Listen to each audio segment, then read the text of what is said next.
وصنعتم كائنا حيا نرى لم نزد إلا يقينا بالإله لم نزد. نماز جنازہ میں یہ جو دعا پڑھی جاتی ہے اللہم اغفر لحینا ومیتنا وشاہدنا وغائبنا، یہ دعا بھی سنت ہے. اس کے علاوہ بہت ساری دعائیں ہیں. کبھی موقع ملا تو انشاءاللہ ایک پیپر پہ چارٹ پہ یہاں وہ دعائیں لکھ کے ہم لگا دیں گے. لوگ سمجھتے ہیں بس یہی دعائیں، باقی دعائیں جائز نہیں ہیں. احادیث میں بہت ساری بڑی اچھی اچھی دعائیں ہیں. تو انشاءاللہ وقت جیسے ہی ملتا ہے اس کو کمپوز کر کے یہاں لگا دیں گے. اور نماز جنازہ میں جو ہے فرض صرف 4 تکبیریں ہیں، 4 دفعہ اللہ اکبر.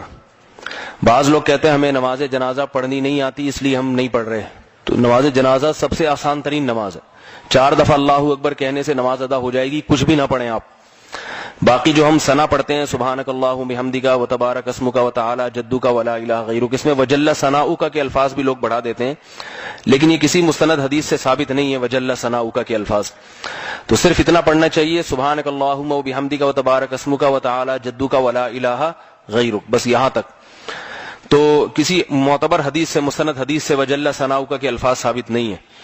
اس کے بعد درود شریف ہے جو نماز میں پڑھا جاتا ہے. اس کے بعد جنازے کی دعا ہے، تو جس کو وہ دعا آتی ہے وہ پڑھ لے، دعا نہیں آتی تو جو دعا آتی ہے وہ پڑھ لے.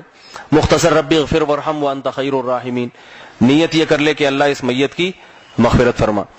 تو جنازہ جو ہے یہ بھی اس امت کی خصوصیات میں سے خصوصیت ہے. دنیا کی کسی قوم میں میت کا اتنا اکرام اور اعزاز نہیں ہوتا جو اللہ تعالیٰ نے اہل اسلام میں میت کا اعزاز و اکرام ان کو دیا ہے. بغیر غسل کے دفن کیا جاتا ہے، دفن بھی نہیں کیا جاتا. بہت سو کو پارسیوں میں ایسا ہوتا ہے چیل کوے کے سامنے رکھ دیتے ہیں، وہ بوٹیاں کھا لیتے ہیں. بعضوں میں جلا دیتے ہیں ہندوؤں میں. تو یہ بھی اسلام کے ایک برحق ہونے کی دلیل ہے کہ انسانیت کا احترام ہے. علماء نے بیان کیا کہ اگر کسی غیر مسلم کی لاش بھی مسلمانوں کے قبضے میں آ جائے تو مسلمانوں کے لیے اسے جلانے کی اجازت نہیں ہے، اسے بھی دفن کرنا پڑے گا، اور نہ اسے چیل کووں کو کھلانے کی اجازت ہے، کیونکہ وہ انسانیت کے احترام میں یہ چیز آتی ہے. تو جتنی بھی شریعت کی تعلیمات ہیں ان تعلیمات میں غور کرنا چاہیے، اور تاکہ اس میں غور کرنے سے فائدہ کیا ہوتا ہے کہ ایمان اور مضبوط ہوتا ہے. حضرت عمر فرمایا کرتے تھے کہ من لم یعرف الجاہلیت لم یعرف الاسلام، جس نے زمانے جاہلیت نہیں دیکھا اس کو اسلام کی خوبیوں کا علم نہیں ہو سکتا. حضرت عمر نے دیکھا تھا زمانے جاہلیت میں کیا تھا اور اسلام کے بعد کیا ہوا. تو جس نے جاہلیت نہیں دیکھی نا، زمانہ جاہلیت، اس کو کیا پتا کہ اسلام کیا ہوتا ہے.